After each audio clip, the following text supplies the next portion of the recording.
Abby, can you hear me?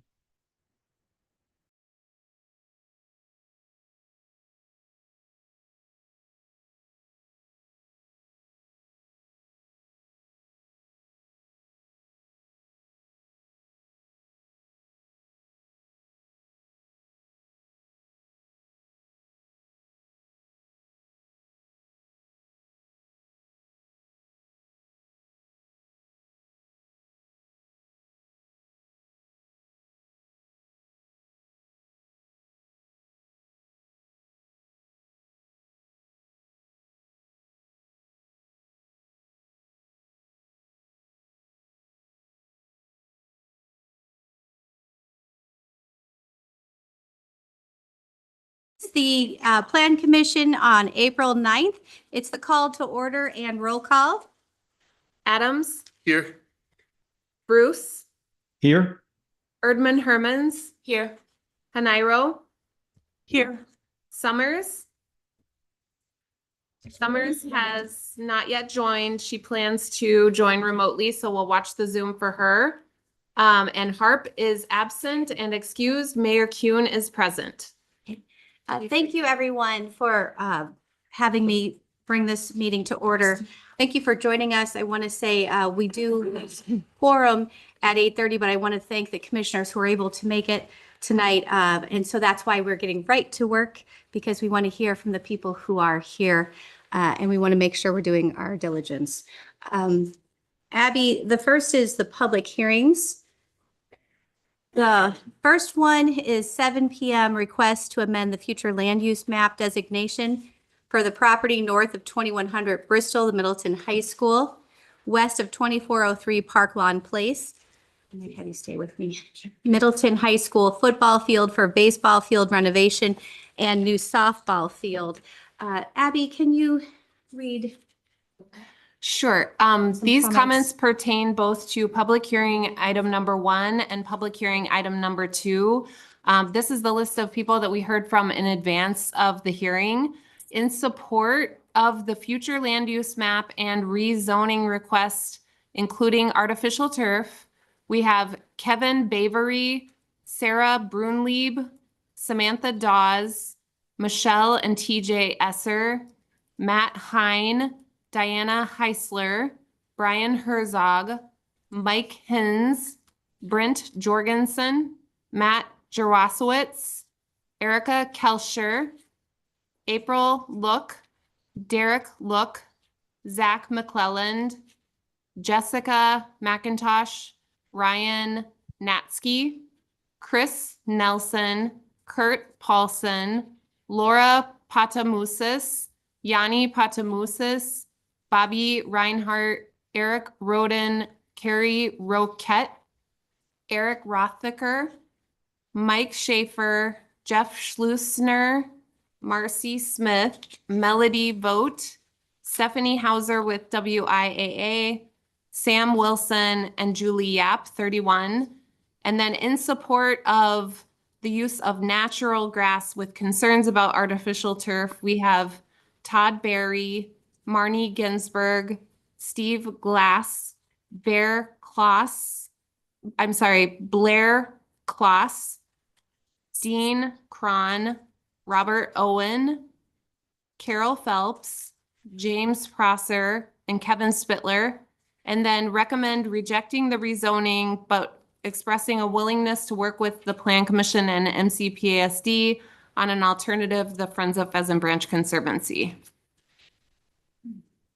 Now, can you help me remember, we were talking earlier about 1 and 2. Can Yes, you restate that? because we have so many members of the community here this evening, because public hearing items number 1 and 2 are related to the same project, we are recommending that members speak during public hearing item number 1. Comments are limited to 3 minutes per speaker, and I have a timer that will go off on my phone, so you'll get an audible signal that your time is up. If ideally you speak during public hearing number 1, because we have so many comments to get through this evening, but if any members wish to speak a second time during public hearing number 2, that would also be allowed, and you would get 3 minutes for the second public hearing as well. Okay, thank you for that. So again, that's 1 and 2. I already read number 1 out loud. Number 2, for reference, is the 7 p.m. request to rezone property north of 2100 Bristol, Middleton High School, west of 2403 Park Lane Place, Middleton High School football field from on or conservancy to institutional for baseball field renovation and new softball field. I am going to start with the do not wish to speak. Rezoning conservancy space for baseball, Drew Brunning on Clark Street is opposed to the item, wishes to not speak. And John Miller on the zoning change from on Maywood is opposed to the item and does not wish to speak. And John Miller, that's number 1 and 2. Is that accurate? Yes. Okay. Thank you. So moving on to the speakers. The first is in support of the item, Steve Glass. And please come to the microphone. If we can check the microphone, say your name and the address. My name is Steve Glass. I live on Seminole Highway. I'm not a resident of Middleton. I'm a resident of Dane County. Can you hear me? I come to you as a concerned citizen about maintaining water quality, both drinking, recreational, and biohabitat water quality in Pheasant Branch Creek and Lake Mendota, to which Pheasant Branch Creek is a tributary. I support the expansion of the athletic fields to accommodate events for women and girls. However, I urge you to reject the use of artificial turf on the Middleton High School athletic fields and instead support natural turf. I urge you to do this for our children and our grandchildren, and do this because rejecting artificial turf is in alignment with and supportive of City of Middleton policies in the comprehensive plan that, 1, urge us to keep harmful substances out of surface and groundwater, urge us to treat water resources like a treasure and spend time and money to protect those treasures. Here are details about why the use of artificial turf violates city policies.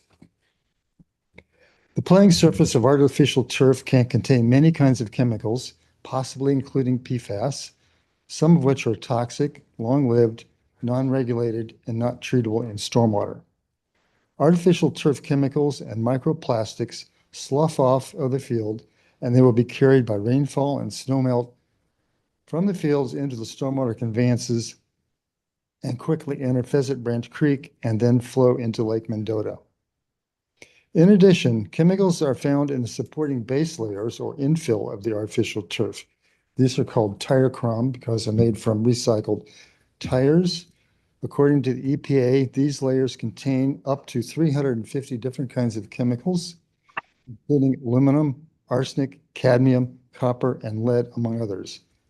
We don't want these chemicals in our ground and surface waters where they can threaten our drinking water. Because many of these chemicals are not regulated, and because there is no apparent stormwater capture and treatment facility between the athletic fields and Pheasant Branch Creek, the best and surest way to protect the health of ourselves, our children and grandchildren, and the aquatic and animal life in the conservancy is to prevent their entry into the watershed in the first place. In conclusion, I urge you to reject the artificial turf proposal because it poses the potential for harmful chemicals to enter our ground and surface waters. And 2, to reject the artificial turf would be in alignment with and supportive of City of Middleton surface and groundwater policies. Thank you. Thank you. Jared Rossing wishes to speak in support. Thank you.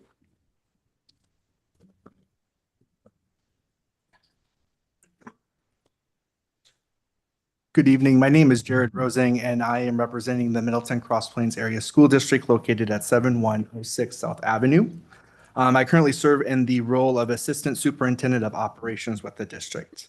I'm here tonight to speak in support of the Plan Commission's approval of rezoning the request as related to Middleton Cross Plains Area School District property area from conservancy to institutional. So the district can build a softball field to provide the same opportunities to our lady softball team as our baseball team. 70%. Upgrading baseball. After lengthy discussion, the MCPASD School Board approved this project on April 12th of 2024. These fields will not just be limited to the number of students that are on our baseball or softball teams, but a large number of our students and community members. These are not just athletic fields, but outdoor classrooms and learning spaces that will be open to all. These fields will be used by our marching band, lacrosse team, physical education classes, the Middleton Youth Baseball, American Legion Leagues, Ultimate Frisbee, our football teams, and numerous community and surrounding community organizations.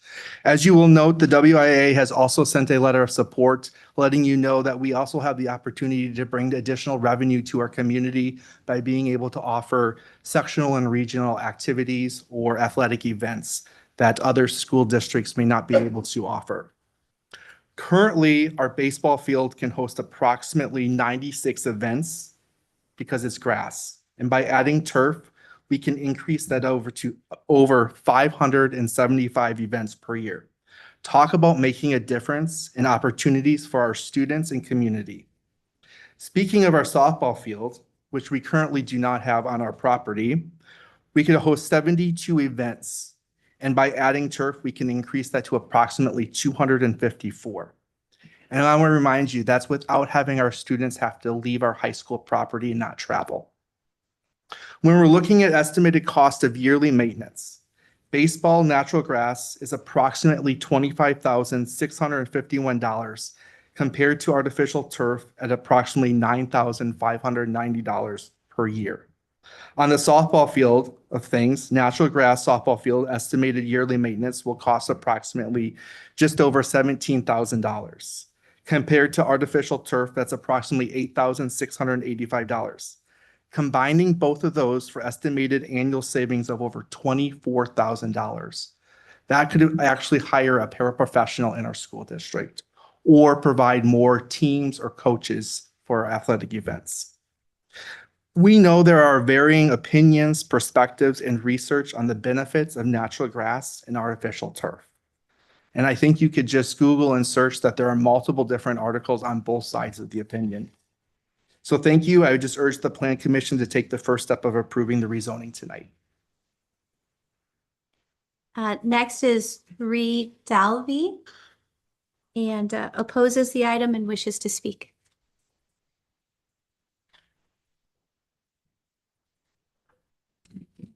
Hi, I'm Ria Delvey. I'm president of MHS Green Team as well as a student representative on the City of Middleton's Conservancy Lands Committee. As you may know, the CLC has postponed voting on this issue because of the many environmental concerns brought up. The Conservancy is extremely ecologically important to Dane County, specifically as communicated by the Friends of Pheasant Branch. It is a critical habitat for plant and animal life and helps to maintain the quality of our water sources. Unfortunately, turf fields threaten the well-being of the Conservancy. A study on environmental pollution found that in areas with artificial turf, turf fibers accounted for up to 15% of macroplastics in water bodies, and up to 20,000 fibers from turf fields were found in river waters per day. Especially considering the proximity of these fields to the Conservancy, it will undoubtedly impact wildlife habitats. Secondly, the fields are covering a waste dump. Grass is the most effective at minimizing leachate and maintenance of these dumps, which is why the Wisconsin DNR actually requires vegetation to be the top cover of true landfill caps. Even if this is not being treated as one, this means that construction and use of artificial turf could increase the risk of contamination to our water sources.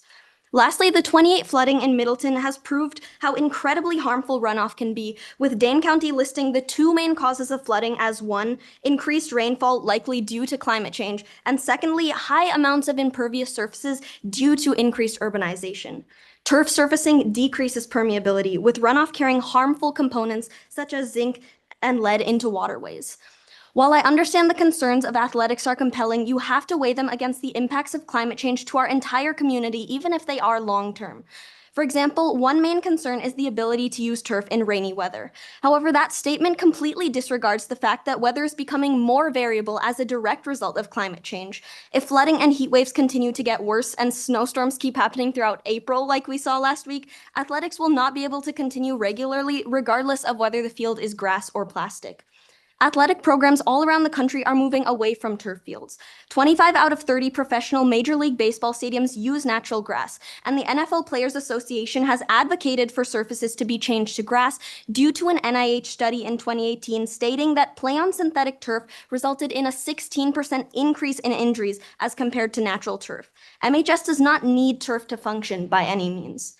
Ultimately, the Conservancy is not only extremely important to our environment, but itself provides valuable opportunities for recreation and environmental education for our community, with multiple MHS PE classes utilizing the Conservancy on a daily basis.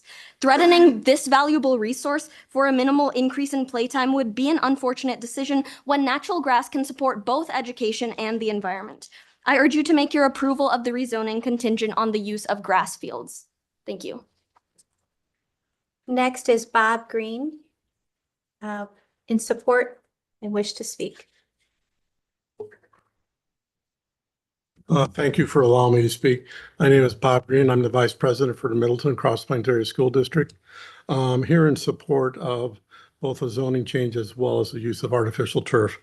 There's been some statements made about general issues concerning the use of artificial turf, studies that have been done on a national basis.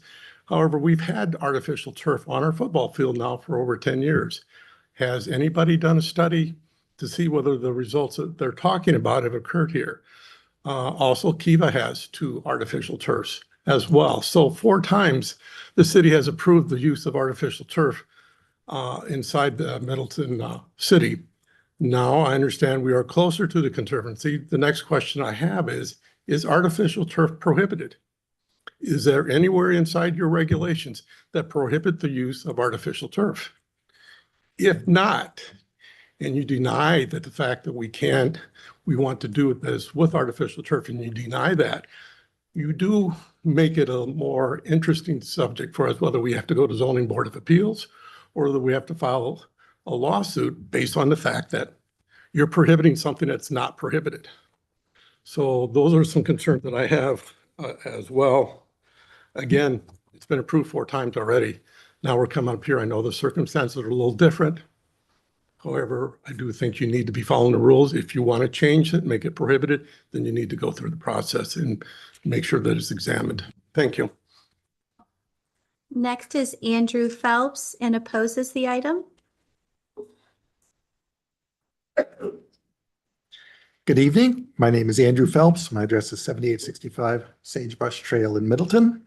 And I'd like to talk about the drawbacks of allowing artificial turf on the proposed high school baseball field.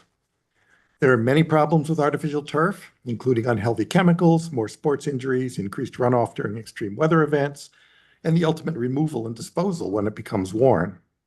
But tonight, I'd like to just talk about one of these issues, the microplastics, which are formed as the artificial turf wears during use and is exposed to sun and weather. Microplastics are tiny plastic particles less than 5 millimeters across. I'm particularly concerned about the particles that are so small that they're microscopic.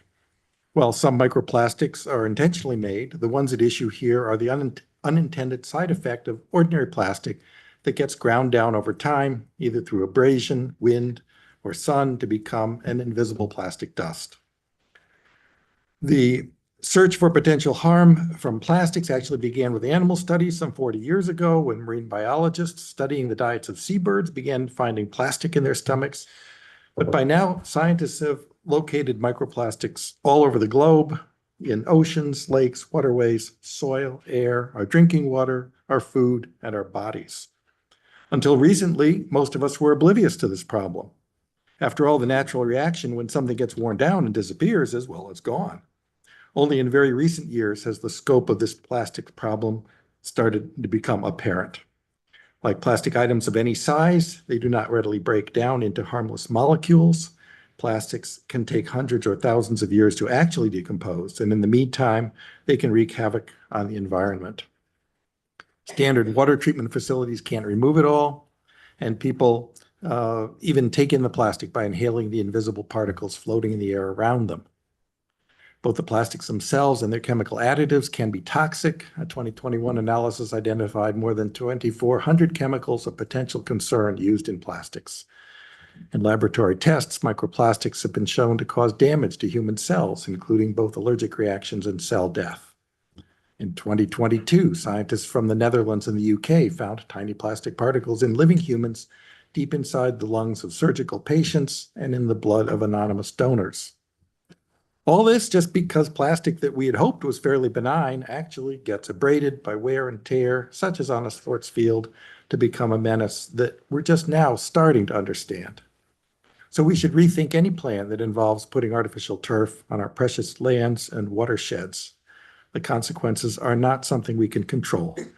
For the health of our children and society, it is vital that we stop being a plastic-centric society and we opt for sustainable and natural alternatives for sports and for all our activities. Thank you. Next is Brent Jorgensen and is in support of the item. Hi, everyone. I have a quick clarifying question.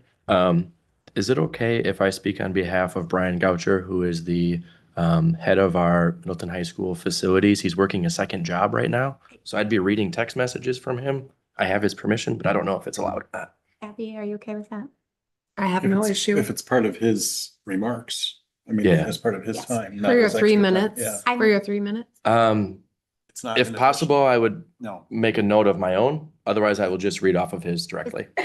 Try your best, because you can always have that part two, because heretofore I have not been asking, but as you speak, I was supposed to ask if this is for 1 and 2. So my apologies. I'll circle back on that when we get to that. But if that's the case, you could take that. I'll read on behalf of Brian Goucher. Okay. Um, And where does Brian Goucher? yes, Can you he spell his last name? G, you know, Oucher. Test. Look at that, my friend. Goucher. All So right, he is the not actually a friend. yes. So, and his first name is Brian. Brian, yes, he is the head of facilities for Middleton High School grounds crew. So he is the one who maintains these fields that we're talking about. Understood. And what is your name? Brent Jorgensen, And you live at? 437 North Sugar Maple. I am a social studies teacher in the high school and I'm the head baseball coach. Thank you for explaining that. Yes. Begin. Okay, so I am reading off of here. I cannot comment because it's not in his comments if he supports or not. However, he notes that the north field, which is where potentially softball is in question, may be added. It is sheet drained instead of crowned, which means that all watershed goes to the nature preserve. He notes that he uses chemicals T4D, phosphorus, quinclorax, Trimac, and Dimension. I'm not sure how to pronounce it. And he also notes, again, he's made a second note, that this goes into the preserve as it goes directly that way because of the sheet drained field. I'm guessing during a water event. Yes, during rain, Okay, right? thank During you. rain, we also have irrigation systems that water the fields as well.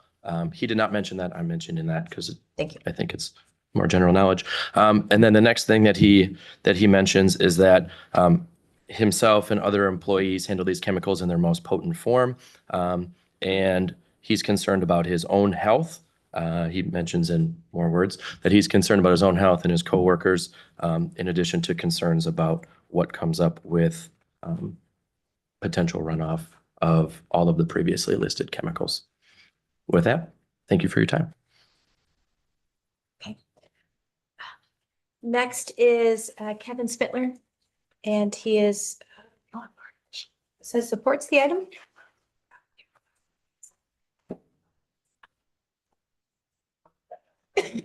Good evening. My name is Kevin Spittler and I live at 6848 Frank Lloyd Wright in Middleton. Tonight's public hearings, first two anyway, are related to the school district's desire to redo the varsity baseball field and add a softball field on the Middleton High School campus. I have read most of the emails sent to the city regarding this issue. I'm struck by how few people seem to know about the dangers of artificial turf. As a baseball player through college, I generally support the notion of quality baseball facilities. at the high school and in essence support the FLU and rezoning needed to make that happen with a significant provision. However, now as a local taxpayer and a climate activist, I would have much preferred that most of the remaining $6 million from the 2018 schools referendum be used on climate change mitigation efforts consistent with the school district's 2021 sustainability resolution. Such an approach could have then qualified for up to $1.8 million in federal rebates that could have paid for new grass fields, both for baseball and softball. But apparently it's too late to change that course, with the school board voting very narrowly and contentiously 5-4 to approve the plan. My greater concern now is the plan to put artificial turf on the fields because of the related safety, health, and runoff issues that need thorough consideration and evaluation, including by all relevant committees. As several of us have pointed out during the school board's deliberations, the scientific consensus and professional player preference is dramatically shifting against artificial turf for many reasons, many you've heard tonight. Here are a few related facts to this issue. The cost for the ball fields right now is expected to be $4 to $4.5 million. 1.2 of that is for artificial turf. The artificial turf is expected to last 10 years, and then it has to be replaced. And heavily used parts of it need to be replaced more frequently. So that kind of shoots the whole life cycle cost estimate out the window when you have to pony up another 1.2, or in 10 years, another 1.8 million to replace the turf. Just a year ago, the current varsity baseball field was professionally rated a 4 out of 5 for its condition. That was done for the school board. And it's a testimony to how well the professional staff at the high school has kept it up. Back in January, when the vote was taken, several athletes came and spoke very passionately about their desire for the artificial turf. I understand that, I get that, I play baseball. But also 2 students came and they spoke equally passionately for all the non-athletes. And you heard Rhea tonight refer to that, but also, I don't know if Anna got here or not, but she brought a petition signed by over 200 students who wanted natural grass. So I'm in favor of the ball fields, but with natural grass. Thank you. Next is Kurt Paulson. In support. Thank you, Mayor. Kurt Paulson, 6921 Ramsey Road. As a former member of the Plan Commission, I was on the commission when we approved the comprehensive plan and when we started the zoning ordinance rewrite. So I've written you a long memo in your packet, 6 pages, which is a short memo for me. So I'll keep my comments brief because we have a lot of people here tonight. The memo outlines a lot of the standards within the sections of the ordinance for the land use issues involved in the rezoning request. But my main point would be that conditioning a rezoning request on a particular surface of the field is deciding the stormwater issue ahead of time, which is not really, I think, the appropriate land use decision for you to make at this time, because if you look at the standards, as has been mentioned, the design standards and in Article 7 and the land use standards in Article 3, none of them refer to the surface of the playing field. So I would urge you to support the FLUMAP amendment and the rezoning request, but not to condition the rezoning on the particular surfacing of the field, but rather to deal with that at the stormwater management and site design phase. Thank you. Next is Hans Hilbert. Opposes the item? Hello, Hans Hilbert, 3209 Cedar Trail, speaking on behalf for item 1 on the Friends of Pheasant Branch Conservancy Board. We provided a letter in your packet. It provides our position and rationale for that, but it can be summarized that more conservancy is good, less conservancy is bad. And future land use map amendment that takes land to a more intensive use directly adjacent to the conservancy takes us further away from our mission. We know from our direct experience restoring Pheasant Branch Conservancy that the uplands directly adjacent to the creek corridor, as well as to the lowland wetlands, are just as critical to make sure that those lowlands and wetlands can function and provide all the benefits that wetlands are able to do and make the conservancy what it is. Those uplands really make that possible. So protecting that land is very important. This land, I would imagine, was zoned conservancy going back probably to the Village of Middleton days in the 60s. At that time, the creek corridor would have been a quarter mile away from what was then the high school.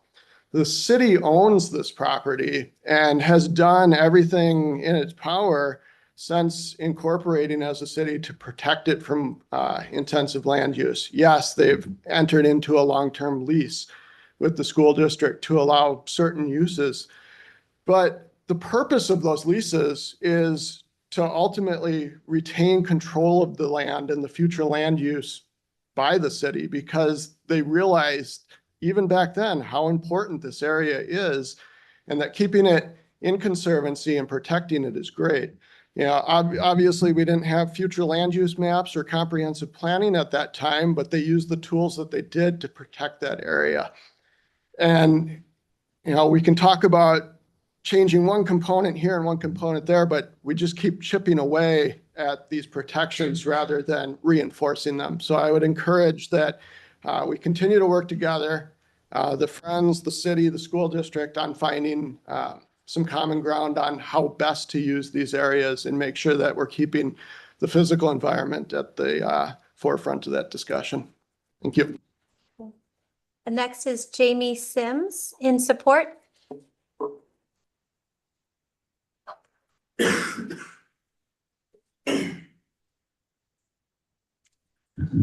Good evening. I'm Jamie Sims, Athletic Director for the Middleton Grosse Plains Area School District. I'll be brief. We've heard great comments on both sides with regards to this project, as I am in support of the artificial turf. My primary job is to make sure that we provide as much as we can when it comes to access and opportunities for our students and our student athletes. Being able to turf this field and with this project creates a tremendous amount of access that we don't currently have for our student athletes. When thinking about it from an academic lens, we're already hindered with much of our physical education teachers having to modify curriculum based on the limit that we have with what we currently have. We heard earlier about the current condition of our baseball field being a 4 when it was rated. And though that sounds great, but the reason it's limited, the reason that it's a 4 is because our students barely get to touch it, with the exception of when it's baseball season.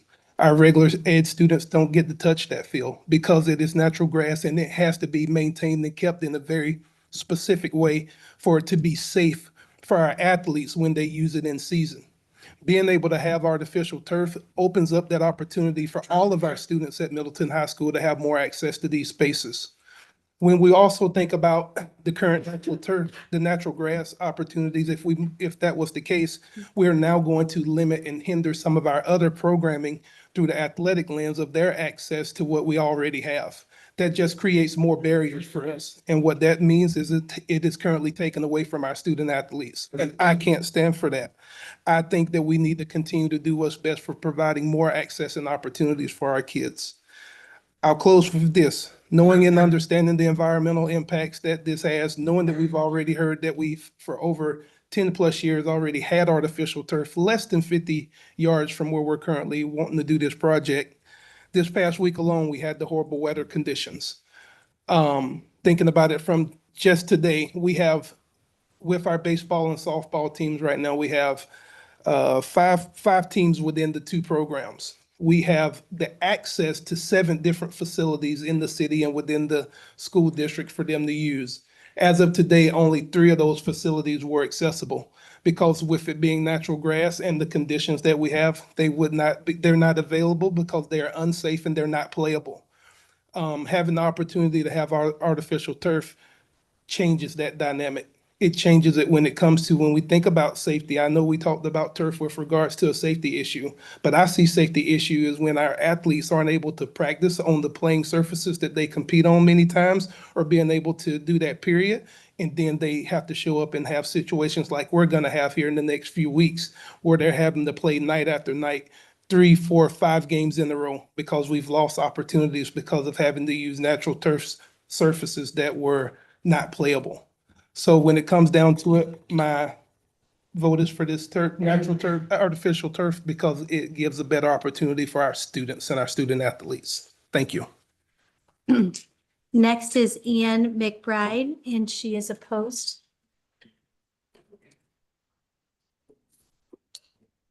Good evening. I wasn't sure whether I was supporting or opposing. I'm on 7207 Maywood Avenue, and I was just concerned about, because I couldn't tell from the aerial maps that were sent to me in the mail, how much of the conservancy was going to be sacrificed for the softball field, and that concerned me, and I was hoping someone might be able to answer that, but I'm not sure this is the forum to answer me neutrally. But that was my concern. I support the baseball proposals, but the baseball field proposals, but the softball field, I'm totally in support of girls' sports, very definitely.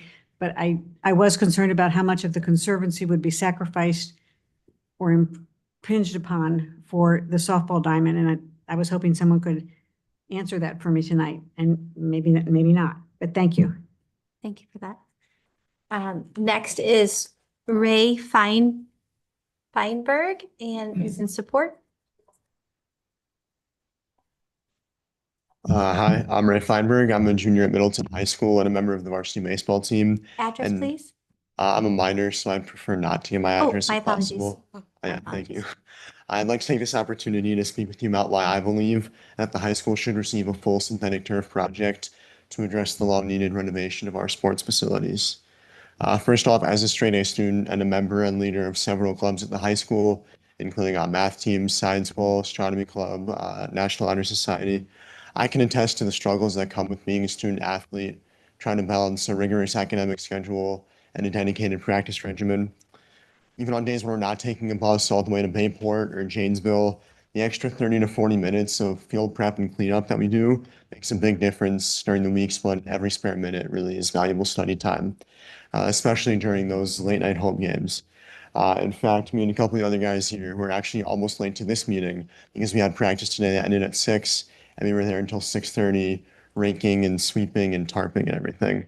So yeah, apart from the challenge that maintaining a playable dirt field poses, the current baseball complex is too small for our baseball program, which forces the JV and freshman teams to practice at several off-campus locations. For the many sophomores and freshmen who can't drive, this presents a big challenge for finding rides to these practices, which forces them to miss out on practice and team bonding opportunities, leading to a feeling of isolation and being left behind. I personally know several people that have quit baseball after just freshman year because they couldn't handle the transportation issues. Finally, a turf field would be safer for play and miles easier to maintain. The current baseball field at MHS was built in 1959, if I recall correctly. And as much as we value our home field, the constant weeding, claying, raking, mowing that the field needs to stay in shape is a huge hassle, which often falls to the players and coaches when our maintenance groundskeeping staff is spread so thin over the whole campus. As a program, I know we take pride in the upkeep of our field, sweeping the grass, filling in holes, keeping it smooth. But if any of these tasks are done incorrectly or hastily or just forgotten about, the field gets uneven and bumpy, which makes playing on it much less predictable and most importantly, less safe. But yeah, I'd like to thank you for allowing me to address the council today on behalf of Middleton High School and some of these guys right here. And I really hope you'll take these points into consideration when making your decision. Thank you. Next is Tim Simon, and supports.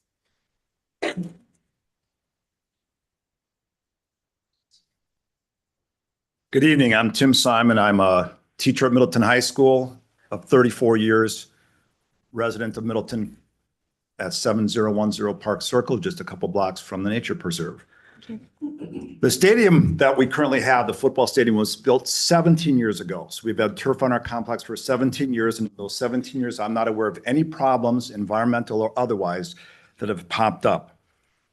This discussion point is not just about baseball and softball. It's about safety and usability and all the students in the Middleton Cross Plains Area School District. Paramount to our mission is safety and equity of our kids. Right now, there's only one place where FIAD classes can go, and that's this current stadium field. When you have 6, 7, 8 FIAD classes out there and 200 plus kids on one limited space, that's not a safety. That's a safety concern. Right now, the other places cannot be used. If they're turf, that opens up all that use for the students in their curriculum class in FIAD. Having more turf spaces opens up space and opens up options for all kids, increases the safety and equity of our kids, so less kids are traveling off-site for their competitions and practices. Turf fields compared to grass fields, and I've been doing this for 34 years, 17 years on grass, 17 years on turf. Few people can speak to the comparison of the two surfaces as I can. Turf fields are safer. There are fewer injuries on these fields. I'm aware of that because when you have a rain event on a regular field of grass, you get divots on the field that cannot be taken out for the rest of the season. There comes sprained ankles, there comes tore ACLs. We've had less concussions, less ACL tears in our turf field than we had when we had grass fields. It's safer because of the consistency of the field and the cushioning of the field. It's usable year round. It can rain, opposed to what other people said, it can rain all day long and kids can still be out on the field. We've had clubs and sports teams and FIAD classes out on the field in January and February and March and December. Because it doesn't matter if the field's wet, it can be used. And this impacts hundreds of kids on a daily basis at Middleton High School. We talk about the environmental concerns. I'm extremely concerned about our environment. I'm a science teacher. But we didn't spend a lot of time talking about the fertilizers and the chemicals and the gas from the mowing of the lawn that happens on a 5 to 7 day basis year round of the watering of the event. When turf is built, and I don't know how many people have seen a turf stadium built, but first is a layer of gravel put down, then a layer of sand. Then when the turf is laid, there's sand put over the top of the turf. When it was built in 2007, it was explained to me this is a natural filtering device. And I actually feel that our nature preserve is going to be safer by having a turf field than having grass fields, contrary to what some other people have said. I live 3 blocks from the nature preserve. That's my running path and my walking path. I will sleep easier at night, both environmentally and safety, if we put in turf as opposed to grass. Thank you. Okay, before we close this public hearing, I want to say thank you to all of our speakers. Can I ask if they're high school students? We know we heard from 2 or 3 of them. Can you raise your hand if you're in high school? Okay, thank you for coming out tonight and for being present. Thank you. Before you close, should we see if anyone on the Zoom or anyone else who's physically present wishes to speak? Yes. If anyone on the Zoom wishes to speak, please use the raise your hand feature. Or if you don't know how to raise your hand, you can also just unmute. Does anyone else who's in the room want to speak on public hearing number 1 that did not get a chance to speak?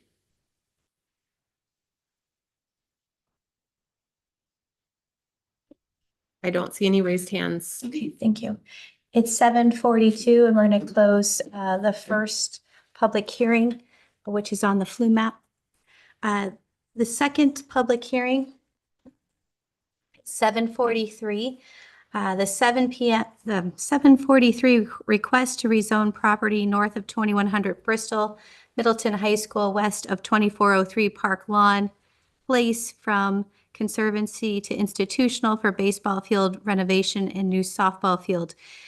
Now, what we had discussed earlier in the meeting was that if you spoke during the first one, we can add those comments. Is that accurate? Yes. To the second one, so that you do not have to speak again. However, I'm going to go through the names just to ensure that that's how you feel. If, however, you feel you need an extra 3 minutes, particularly the person who spoke for someone else, and there was another person who wrote out 2 separate ones, I have noted those. So the first one is Drew Brunning. Are you okay with that? Thank you. John Miller, are you okay? with the comments? Yes? I'm taking that as affirmative. Thank you. Steve Glass? He's gone. Okay, thank you. We will assume that that is to do that. Jared Rossing? Okay, thank you. Ria Dalvi? Thank you. Bob Green? Thank you. Andrew Phelps? Thank you. Kevin Spittler? Well, You would like? I just wanted to make a comment that we have a comprehensive plan in the city that's been approved in the last few years. And it also along with sustainable city plan. And there are many, many components of those plans that speak directly to water quality and how important it is to us as citizens of the city of Middleton. And specifically that we won't purposely put bad things into the water. So that's one item I didn't get a chance to say earlier, but thank you. Thank you for sharing that. Kurt Paulson? Thank you. Hans, oh, I'm gonna call you at the end, Hans. Jamie Sims? Thank you, Jamie. Ann McBride?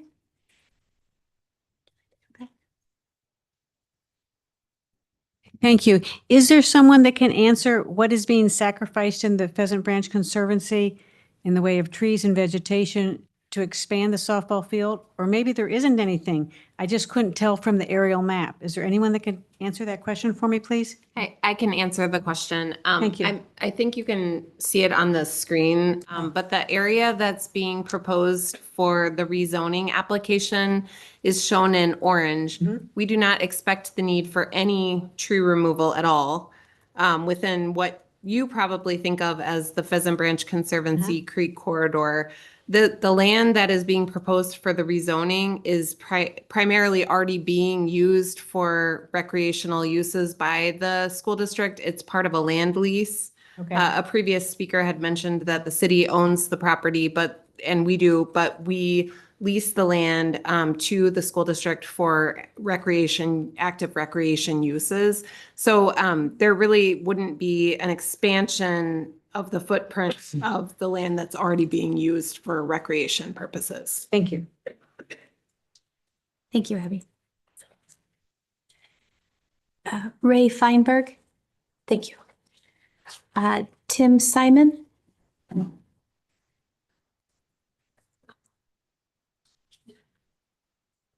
Hi again. I just wanted to address that you cannot compare high school facilities to professional facilities.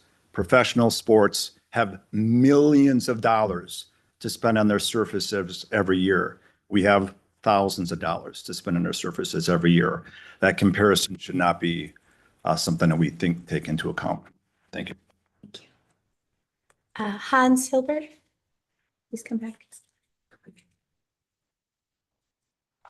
So to clarify, the comments before from the Friends of Pheasant Branch Board were for items 1 and 2, and I'm speaking now as a resident on item 2. And as a former member of the Plan Commission, sitting where you were for 10 years, and in researching this proposal, I'm very concerned that it's not properly before you.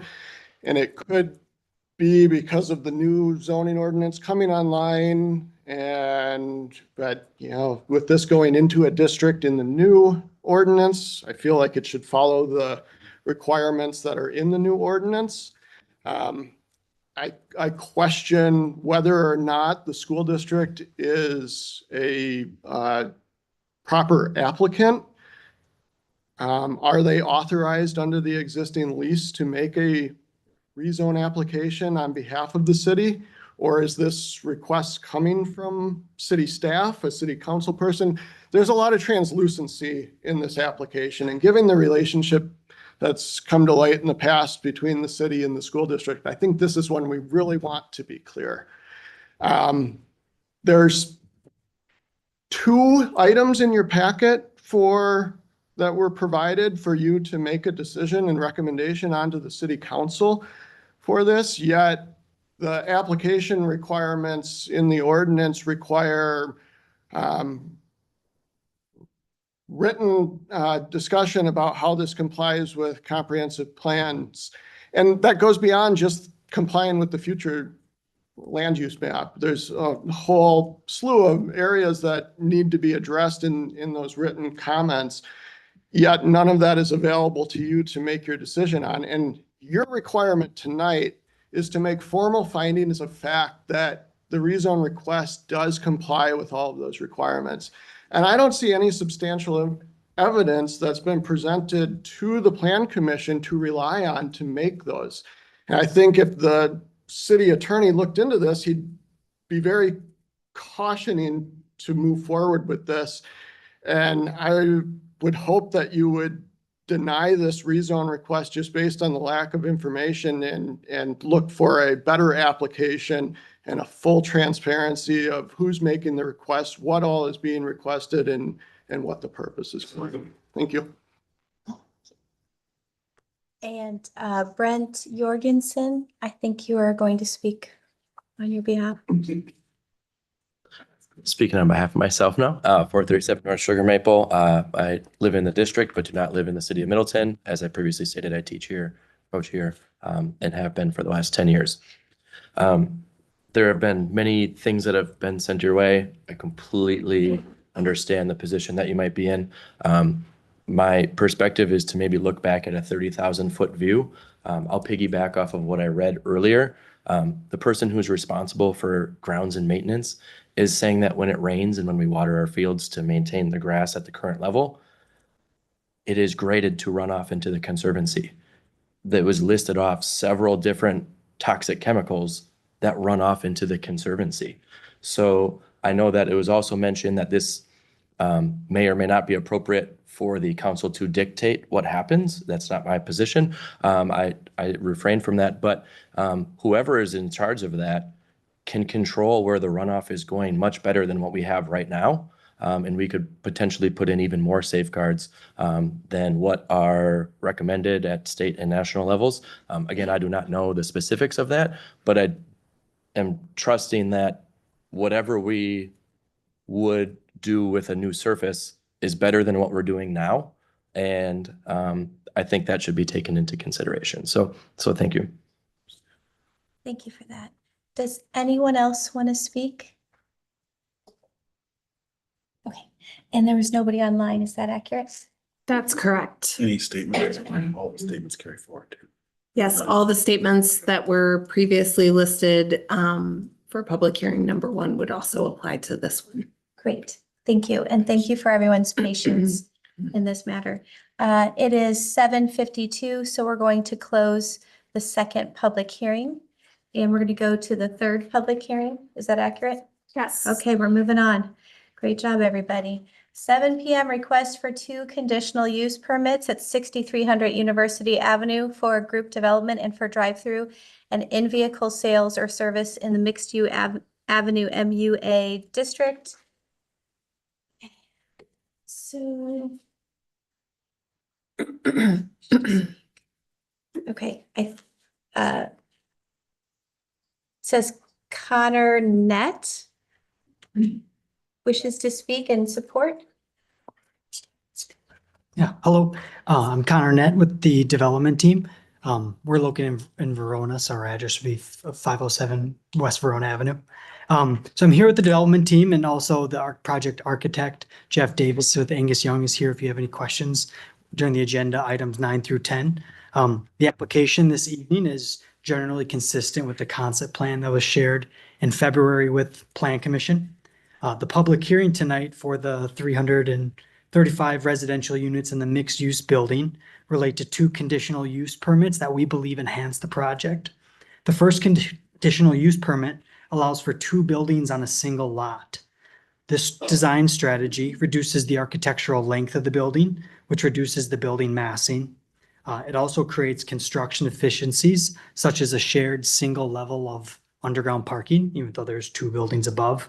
These efficiencies reduce construction costs and in turn help create achievable market rents. The second conditional use permit for the drive-through increases the marketability of the commercial space.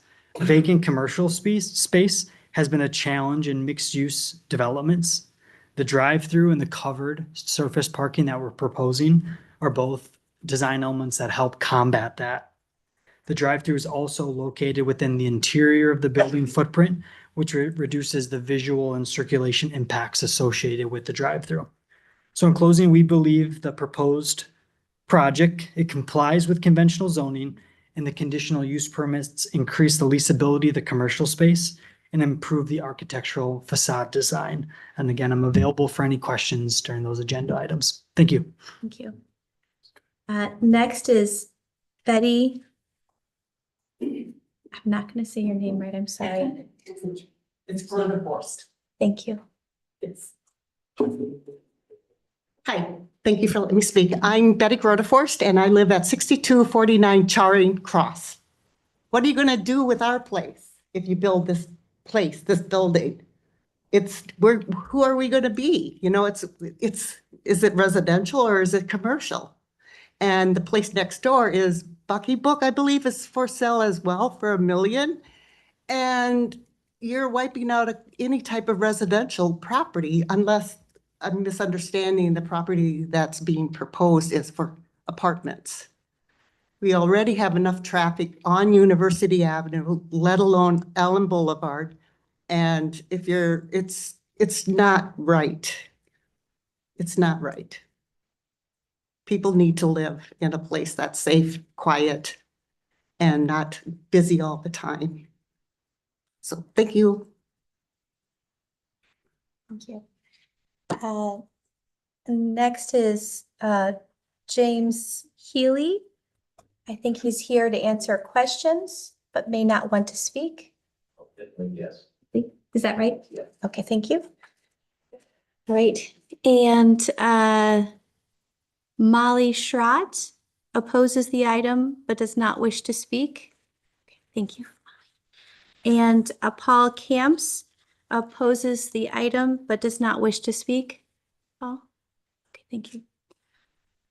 Any other people who would like to speak on the University, 6300 University Avenue?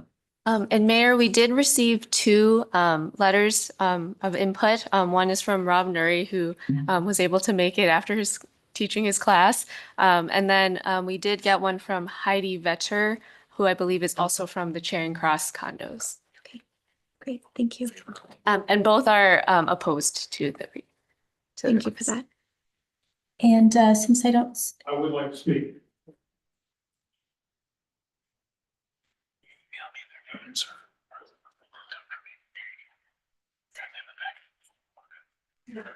My name is Rob Nuri. I'm the President and Preservation of Sites Chairman for the Wisconsin Archaeological Society. And I apologize for my attire. I teach a prescribed burn class for the university, and we were burning with students this afternoon. So here I am, and a little smelly. Awesome. So the Wisconsin Archaeological Society for 85 years has been the steward and owner of an effigy mound site, which is very close to the proposed development. It is at the address of 6310 Mound Drive, and it was originally set aside as part of the Heimswood subdivision by Ferdinand Heim when he gave us that property.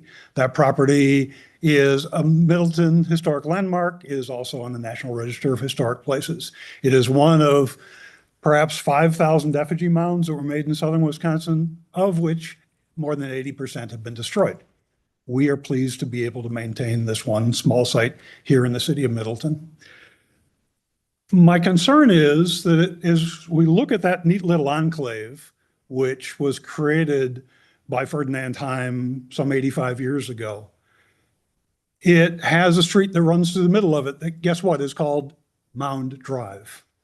And interestingly, it is this neat little enclave that the site that I help care for, including doing a prescribed burn on it, is located. My concern is that as we take the developments along University Avenue and concentrate that close to a residential area, we need to be very careful to make sure that the developments that are done do not unnecessarily negatively affect the surrounding area. As the owner of this property, we were never contacted at all about this proposal, nor were we ever contacted about the Castle Rock proposal in the area. And I'm just very concerned that putting that much building and that many residents that close to a sacred site of the indigenous peoples of this land, as well as that close to this interesting little enclave of Mound Drive, could negatively affect it. I am not necessarily supporting or opposing the proposal, but what I am asking is that before this proposal moves any further, and quite honestly, before Castle Rock moves any further, that there be very serious consideration given to this neat little area that is known as the Hymeswood subdivision, especially Mound Drive. I have been very pleased. I do not live in Middleton, I live in Baraboo. But in the 15 years I've worked with this site, how much my neighbors have adopted this site and how much they care for it as part of their neighborhood. And I encourage all of you as a plan commission, if you have not visited that area, to do so. Interestingly, one of the, I'll just finish this up quickly, one of the Middleton staff, when I first talked to them about our concerns about that area, said, well, isn't that just a private street? They know better now. But it's important that we consider these neat places in this good neighbor city. Thank you very much.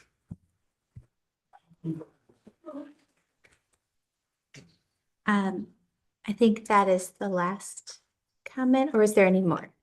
Any other? Does comments? anyone on the Zoom wish to speak on this topic?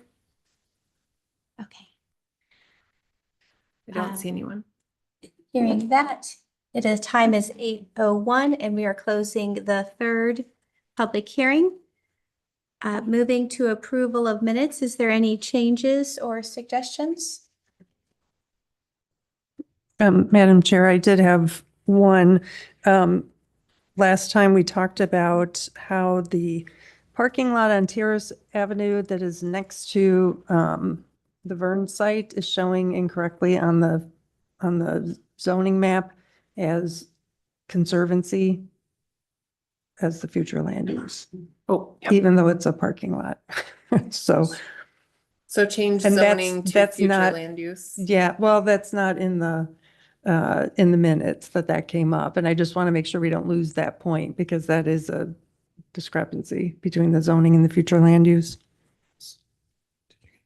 Yes, I have it. We'll make the change. Thank you. And I also wanted to say thank you for providing the packet a day earlier. We aren't ready to promise Wednesday. Just try for Monday. Thursdays for a bit. Yes, we'll take what we can. Is there, like, where do you want that? You just want to add it to the minutes, is what you're saying? Right, that maybe under one of the Terrace Avenue development discussions. Okay. Any other changes? I'm going to go ahead and approve those minutes with the changes. The first agenda item, the specific implementation plan, SIP modification for sign design review, Plaza 14 Monument Sign, 8301 Murphy Drive.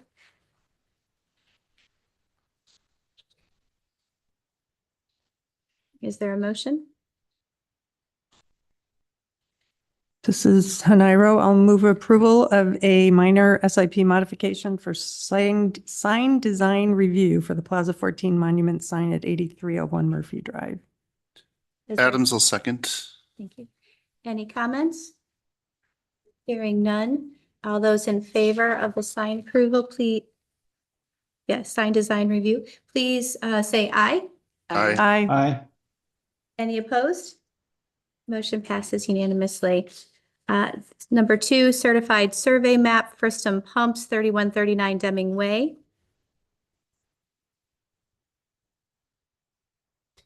This is Hanairo. I'll move approval of the certified survey map for Friston Pumps at 3139 Deming Way. Is there a second? Commissioner Bruce will second. Thank you.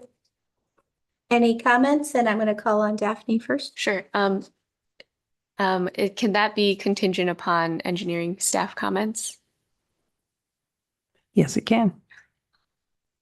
Commissioner Bruce, do you second that? I second that. Thank you.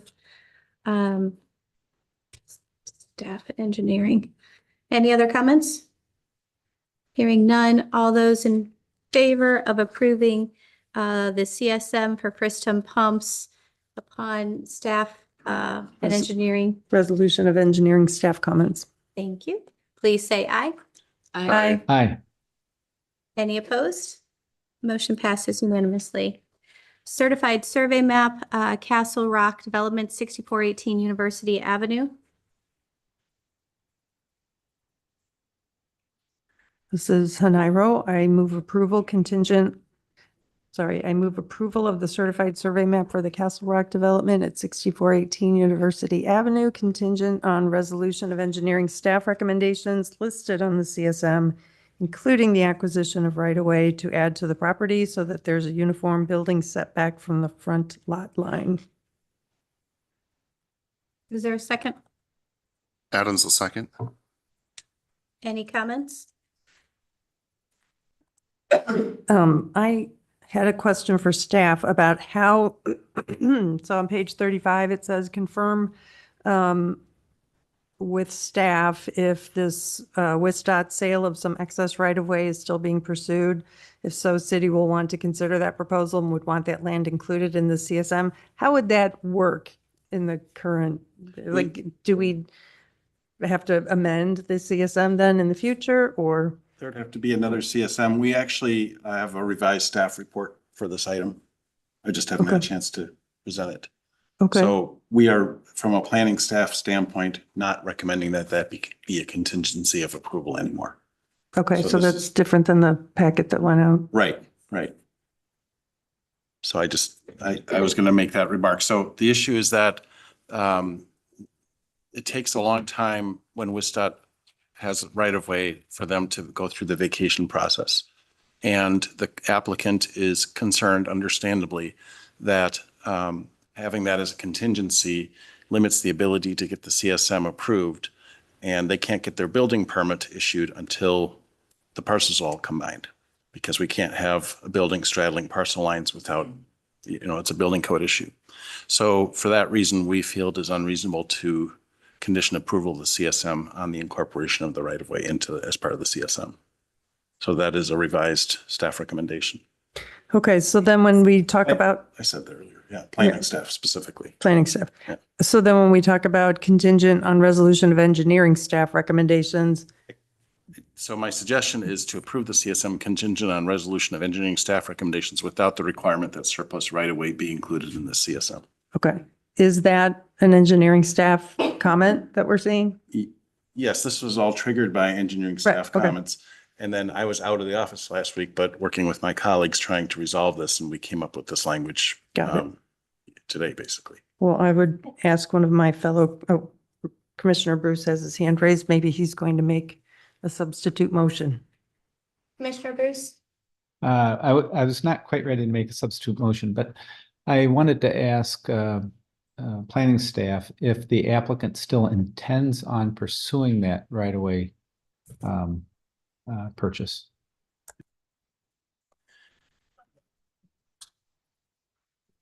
Jeff Brinkus with GBA, representing Castle Rock. The applicant and the ownership group is still trying to pursue that, but it has taken quite some time to get to where we're at right now. So right now it's been over a year that we've been working with WISDOT, as I know planning understands. Yeah, that's my understanding as well, that it takes a long time. So I appreciate that. Do you want to, Alder Haniro, did you want to have to add or change the language out? Well, I guess I'll make a substitute motion to move approval contingent on resolution of engineering staff recommendations listed on the CSM, not including the acquisition of right-of-way to add to the property.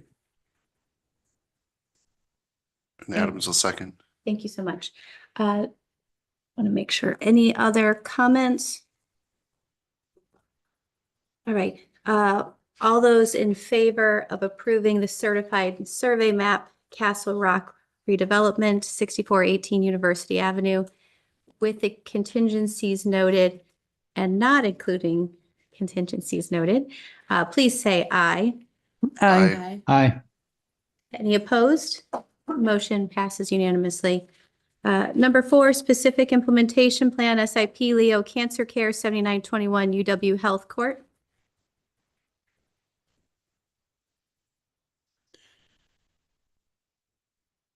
Staff, can you provide a 1-minute summary? Yeah, the staff recommendation is unchanged here. This is a project that, in my view, will significantly enhance the appearance of the site of the building. They are adding an addition on the east end and utilizing the vacant site that currently features a surplus or a surcharge pile next to the gas station. So that will now be put to better use and incorporated into the site. So this, we consider it to be a substantial alteration of the previous SIP, but are comfortable with the changes they're proposing. I would note that they are proposing quite a bit more parking than what was originally anticipated by the zoning ordinance. I did ask them about that, and are they here to, somebody, yeah, they're here if you have any questions, but they told us that that was something that they needed, and it is on PDD SIP, so there's some flexibility there. But otherwise, I'm pleased with the project. Is there a motion? Commissioner Bruce will make a motion to determine that the SIP is reasonably consistent with the general implementation plan and that meets the zoning ordinance criteria for approval, and approve this as a substantial alteration of the previous SIP contingent on resolution of engineering staff recommendations and the other contingencies listed in the planning staff report. Thank you, Commissioner Bruce. Is there a second? Adams will second. Any comments? I did have, hold on, I have to find it now. I had a question about, so this is a PUD, formerly PDD, now it's a PUD. What about, is there any way to ask, include a contingency to change the zoning for this particular parcel to whatever matches our zoning code? Interesting.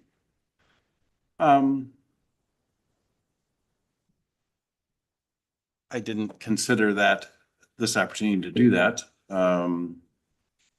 But I suppose that's something we could discuss. What she's asking is, we are trying to eliminate our PUDs or reduce the number of the parts of the city zone, but their own PUD.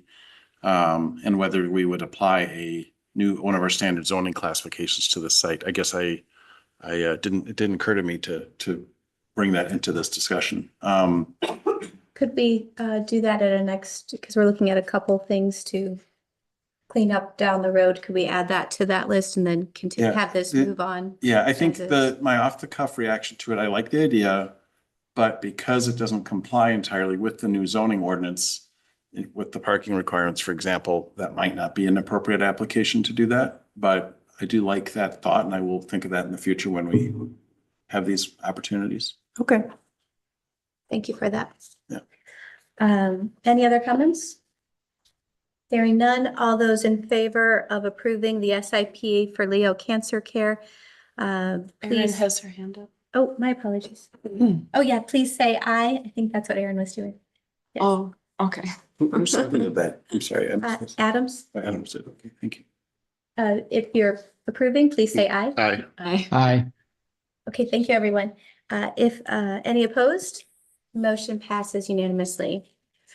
The certified survey map CSM of Leo Cancer Care. Is there a motion?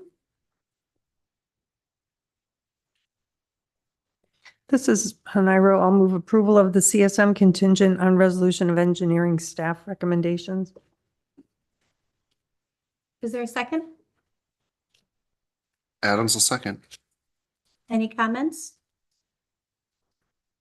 All those in favor of approving the certified survey map for Leo Cancer Care, please say aye. Aye. Aye. Any opposed? Motion passes unanimously. Final plat, first addition to Red Tail Ridge between High Road and Pheasant Branch Road. Madam Chair, before I make a motion, I have a question for staff. How do we acknowledge the staff review recommendations that we aren't going to pursue, such as the temporary cul-de-sacs and the realignment of, or the intersections with Bellefontaine?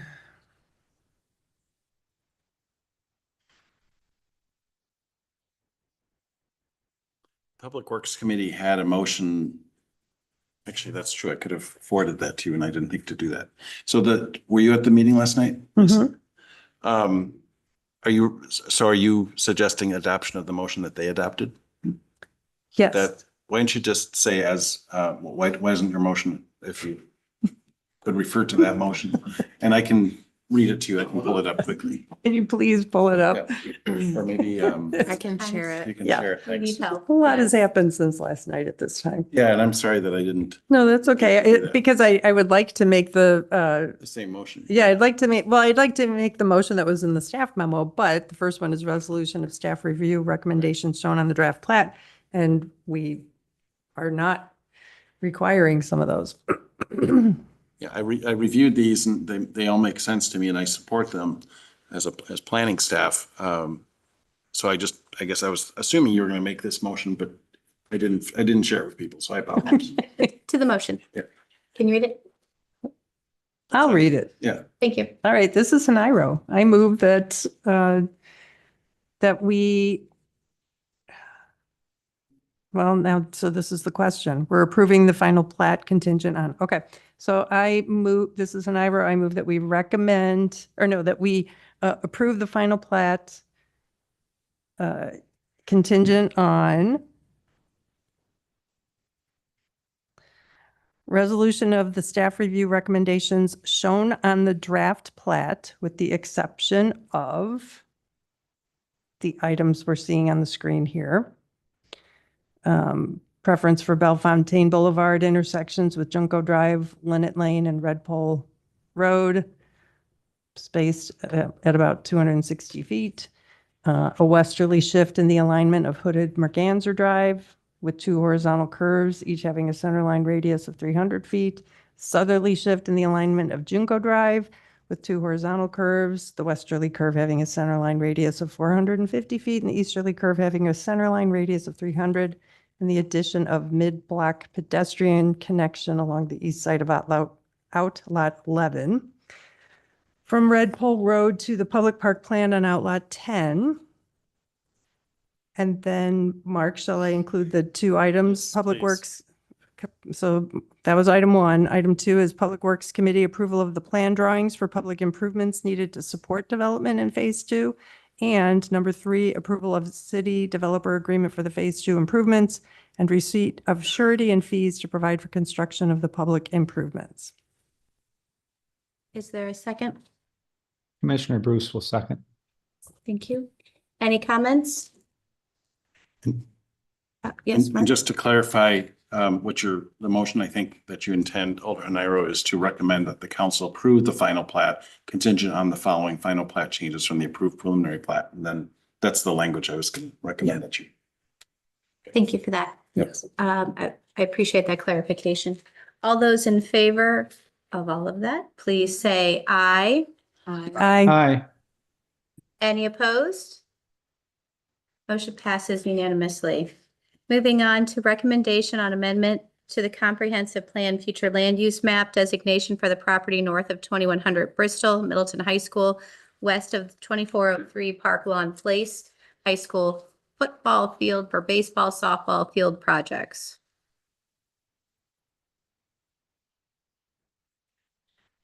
Madam Chair, I'm going to move that we defer until a future meeting. I would say our next meeting, but I'm going to say future meeting so that we can get input from Conservancy Lands Committee, so that we can consider the public input that we received tonight, and so we can determine whether there are any legal issues with the application.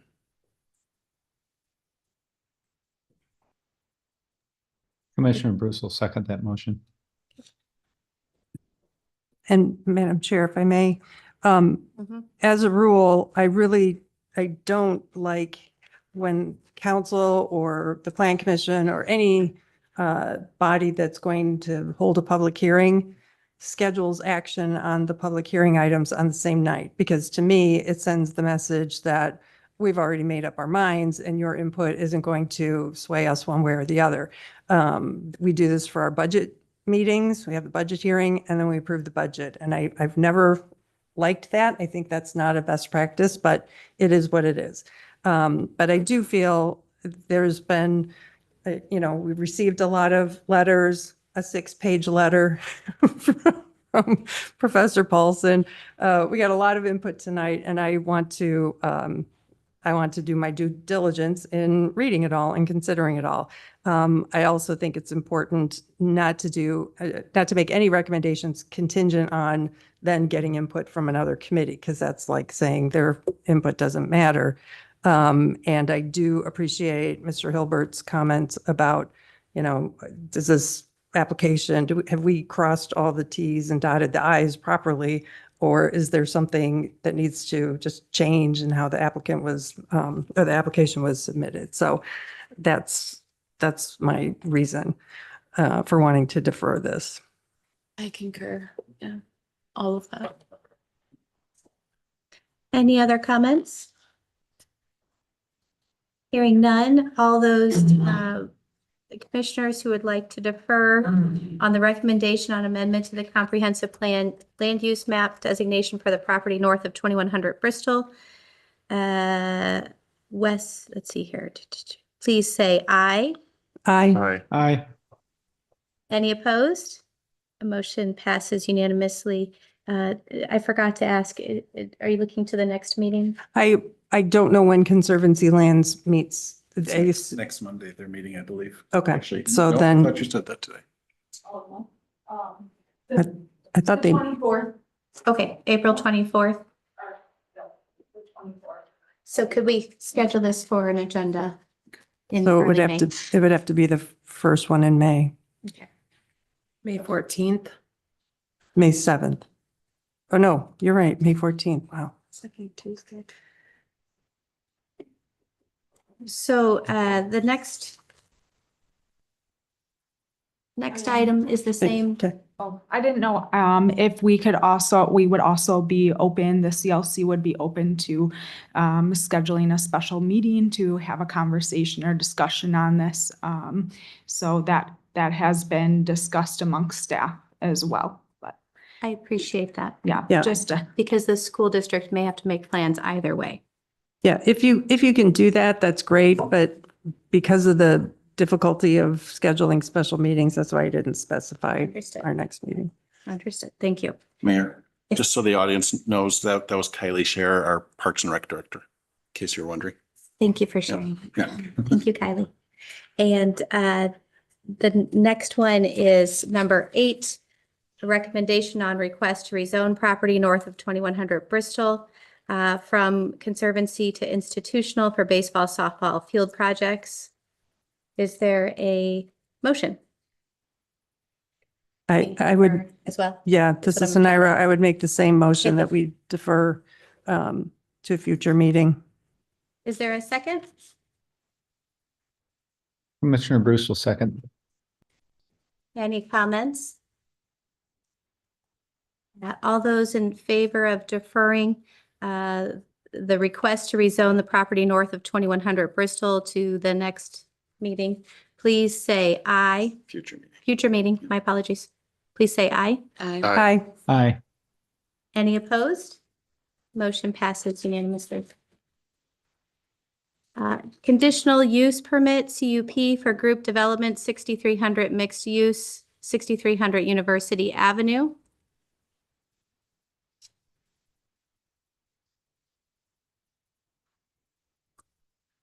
And Mayor Kuhn, I would just like to add, for the condition, for both conditional uses, we would like to add the additional contingency of the completion of the TIA and city engineer, the whole language is under site plan review, item 2, just because the conditional use is kind of what requires that TIA. So we just wanted to add that as language under both approvals of the conditional use.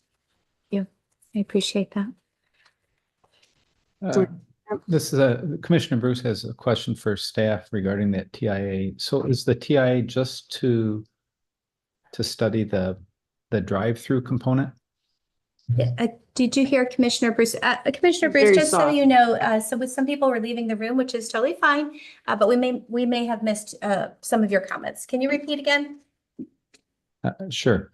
I was just asking staff if the TIA was to address the drive-through component of the project only, or was it to look at a larger traffic study? Yes, I believe both conditional uses, any conditional use would require a TIA study. So, you know, either one of these conditional uses would have required that. And just to add to that, it's not just studying the drive-through itself, but it would be a full TIA that meets the city's typical standards. Okay, I was just, to me, it seems like this project is being right on University Avenue, and you know, if we're adding traffic, it's insignificant to the University Avenue, you know, existing traffic. So I just didn't want to put an undue burden on the developer in terms of an expensive traffic study. But I'll leave that up to staff to work through. Thank you. Thank you, Commissioner Bruce. That's a good insight. Is there a page 2 on this? I mean, it says site plan review 1 through. Thank you. That's what I was Okay, looking yeah, for. that's what I was looking for. And Daphne, can you explain again what the staff wants to clarify on these 7 contingencies? What I had just explained. Yeah, so we would like to add the contingency of the TIA, which is number 2 under site plan review. And we would like to add that as a contingency under the first 2 conditional uses as well. Just because the TIA is related to the conditional uses specifically.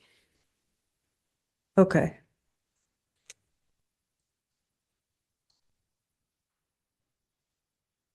So taking this one and putting it here and here. Got it. Is there a motion? So we need to have 3 motions, is what you're saying. Well, so this would just be for item number 9. So it would just be the first conditional use for group development, and then adding the TIA contingency under that. All right. Commissioner Bruce? Would you like to make the motion? I just wanted to clarify then, are we adding the condition number 2 that's listed under agenda item 11 to items 9 and 10, or just 10? To both items 9 and 10. Okay, very good. So I will, Commissioner Bruce will go ahead and make a motion on item 9, recommending approval of the conditional use for group development, subject to the conditions listed in section 10.06.02, with an additional contingency upon completion and city engineer acceptance of the traffic impact analysis based on the scope of services provided by the city's consultant, and the developer addressing to the satisfaction of the city engineer any findings of the TIA prior to issuance of any zoning or building permits. Is there a second? This is Naira, I'll second. Any comments?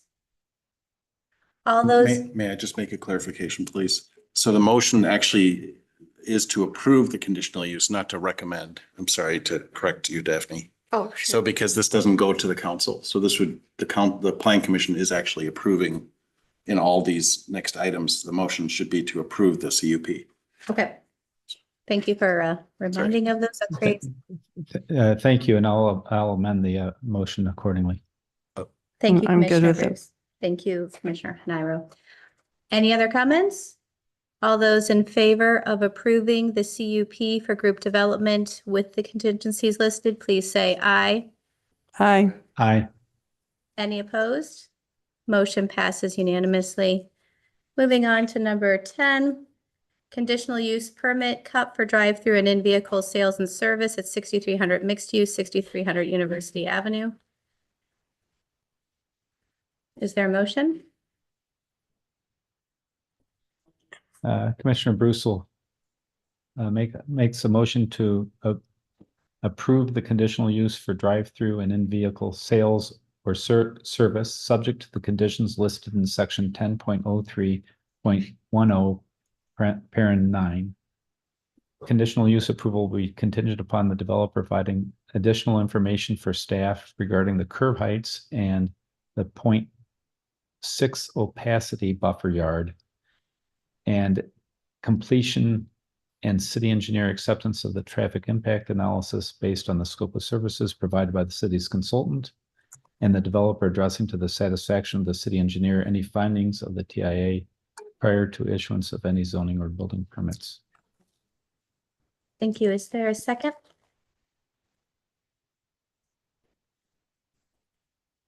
Adams will second. Any comments? All those in favor of approving the CUP for drive-through and in-vehicle sales and service at 6300 mixed use, please say aye. Aye. Aye. Any opposed? Motion passes unanimously. Last is site plan review 6300 mixed use, 6300 University Avenue. Is there a motion? Can we pull up the entire motion? There's Bruce, Commissioner Bruce. Yes, Commissioner Bruce? Yes, I wanted to just say that I am encouraged by the overall design of this project. I think it's really well done. And I want to compliment the design team and the applicant for really working hard to do a nice project here on a kind of a long, narrow site. I did, however, want to make some comments related to the exterior design of the building. When we saw this concept design, I think we discussed the fact that the two buildings themselves needed to appear as different buildings. That was why they were broken up in the first place, not having one long building. And I would ask the commission to take a look at the perspectives, particularly the perspective that was, I think, on page 150 of the original packet. It's a view down University Avenue looking the other direction. That it does not appear as two buildings, but as one long continuous building. And I think that the design team's talented enough, and the applicant's been working with the city up to this point. I would ask that the design team take a look at modification of one of the two buildings in terms of some of the detailing and color to get that to read more as two buildings rather than one continuous building. Thank you.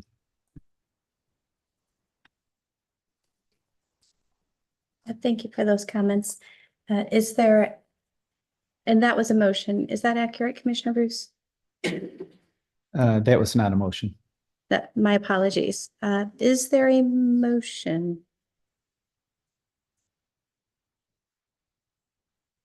I can make a motion. Let's go for it. Gonna Okay. be just I would recommend approval of the site plan. trying to, not trying to hurry you. Yeah, I understand. I'll recommend approval of the site plan review contingent upon the following. Plan commission approval of the conditional use permits and certified survey map. Two, completion and city engineer acceptance of the traffic impact analysis based on the scope of services provided by the city's consultant, and the developer addressing to the satisfaction of the city engineer any findings of the TIA prior to issuance of any zoning or building permits. Three, approval of the access and site layout by public safety. Four, revised landscaping plan to address the 0.6 opacity buffer yard requirement for the drive-through conditional use to be approved administratively by city staff. Five, providing at least one more bicycle parking space needed for the bicycle parking requirements in section 10.06.06. Staff recommend providing a small bike rack on the patio next to the commercial space to address the issue. Six, city engineer approval of the stormwater management plan and revised location of the infiltration chambers. Seven, resolution of engineering staff comments and recommendations indicated in the plan set. And eight, continued design efforts to address the appearance of the two buildings to be more independent and not as one cohesive building, and that the applicant can work with staff for approval on that condition as well. Thank you, Commissioner Bruce. I appreciate that. Is there a second? This is Nairo. I'll second. Any comments? I just wanted to note that I hear the comments about the mound, like the mound itself, and those are of concern to the council. We're doing a inventory this year of all of the Indian mounds in the city, and actually, I think Mound Drive is scheduled to be, there's some road construction work that I think may need to be postponed so that we can make sure that it's done carefully and in coordination with our Native American colleagues. So I just want to make sure you're aware, your comments are well received. Thank you. And they are working to make signs and landmarks for any other mounds that we know of. And I had a question for staff. This development is consistent with the University Avenue corridor plan? Yes, it is. Yes, okay. That's what I thought. Okay. Any other comments? All right, hearing none, all those in favor of approving the site plan review at 6300 mixed use, 6300 University Avenue, please say aye. Aye. Aye. Any opposed? Motion passes unanimously. Number 12, certified survey map, 6300 mixed use, 6300 University Avenue.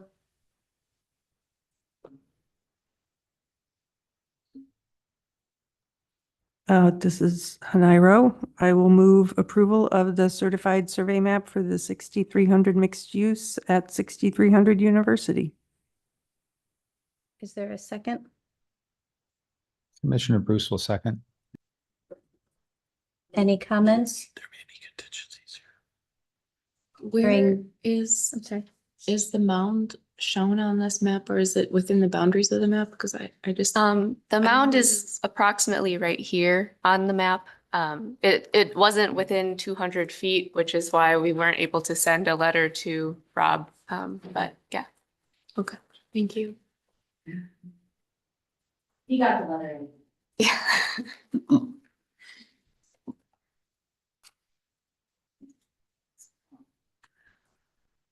Any other comments?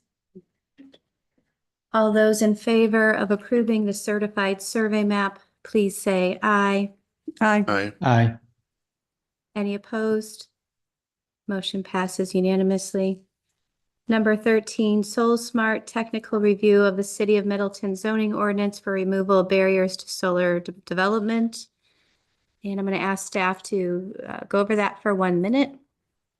We are actually going to recommend deferral of this item. We have asked our intern, June Guestland, because we knew that we had a longer agenda tonight, we asked him to instead come to the next meeting to present this. Excellent. Can I move on to the last item then? Or do I need to just defer it? Okay. Well, you could defer it to the next agenda if you'd like. Okay, let's defer it. Do I need a motion or? To defer just 13 or 13? Okay. Guess I'll move that we defer item 13 to our next meeting. I second that. Any comments? Hearing none. All those in favor of deferring the Soul Smart technical review of the City of Middleton zoning ordinance for removal of barriers to solar development, please say aye. Aye. Any opposed? Motion passes unanimously. All right, number 14 is the announcement of mayoral designee to Plan Commission and mayor selection of chair of Plan Commission. So I want to share that this has gone through council. It has had 2 readings and the ordinance has changed. The Plan Commission, the mayor can either choose to stay on the commission or can appoint a designee. I have decided to appoint Kurt Sonnentag, a former mayor, and he will be chairing the commission, starting with the next meeting. I will still come back and say hi to folks. And if there is, say, the housing survey updates, I'll be coming back and sharing those updates on a rolling basis. We did get over 500 responses as of last week. I don't know what it is for this week, but we'll be finding out. We hope to be bringing more houses in the pipeline and looking to do that long-term planning to help the city as it matures from a growing, sprawling city. And I say that lovingly because they were moving into farmland, but our borders are maturing. And how do we continue to grow in a healthy manner and protect our environment in that, everyday kind of way? So I have asked Kurt, is he on Zoom or in person? I think he's here. Let me go see if I can find him. Someone in the hallway And probably grabbed him. While she's looking, I was going to say, Madam Chair, and just for the benefit of the commissioners who might not have been aware of the changes, his term, well, he serves at the pleasure of the mayor. So, and his term will last no longer than the mayor's term. He's taking a break as long as he can. We'll keep him very busy. Yes. So Kurt, thank you for joining us. If you'd like to come to the front. I'd love to. Let me hear. What would you like me to say? Introduce yourself, please. I did a quick introduction. I believe all of our commissioners know you, but please, because the general public may not know and they might be watching. Or they don't remember. Well, I was mayor for 10 years, so from 2007 to 17. Prior to being mayor, I was on the council for 4 years in District 2. Prior to that, I served as chairman of the Parks Commission for 3 years, I think starting in 2000 or 1999. I can't remember that. I just figured that we've been here in June, we'll be here, my wife and I and kids, 30 years in the city. So hard to believe it's been that long. But when Emily asked me if I would do this, I said, hey, I'm not really looking for a job that doesn't pay, but or a job that pays either, because I retired in 17. That's why I left. I wanted to retire completely. So I think, and having been on the running the Plan Commission for 10 years and I was on CARPC for quite a while, the Capital Area Regional Planning Commission. I thought, hey, why not? This is a good place for me to keep my fingers in the business, I guess. So. It is Yeah. it is an honor to have you, and I do appreciate you accepting it and stepping in and being the amazing leader that you are. Commissioners, please welcome our new chair. Welcome. Welcome. Yes. Thank Thank you. you, Kurt. Glad to do it. Any comments from staff? Well, I was supposed to We, bring the we already pie. welcomed him and Daphne and I have met with him and talked about the recent projects that are coming forward to the Yeah. Plan Commission. So we're happy to have And him Mark back. and Mark and I go back to when he was, St. Barbara? you were our alder in our district. It's true. That's a long time ago. Well, thank you. I really do appreciate it. And Sure. just so the commission knows, it will be effective next meeting. And I will get to the work of all the other things we're trying to do. And I want to say thank you so much. And everybody remember, I serve at her pleasure, so when she wants me gone, I'll be gone. And I'll step right back in. He is amazing though, so I have full faith and thank you. Thank you.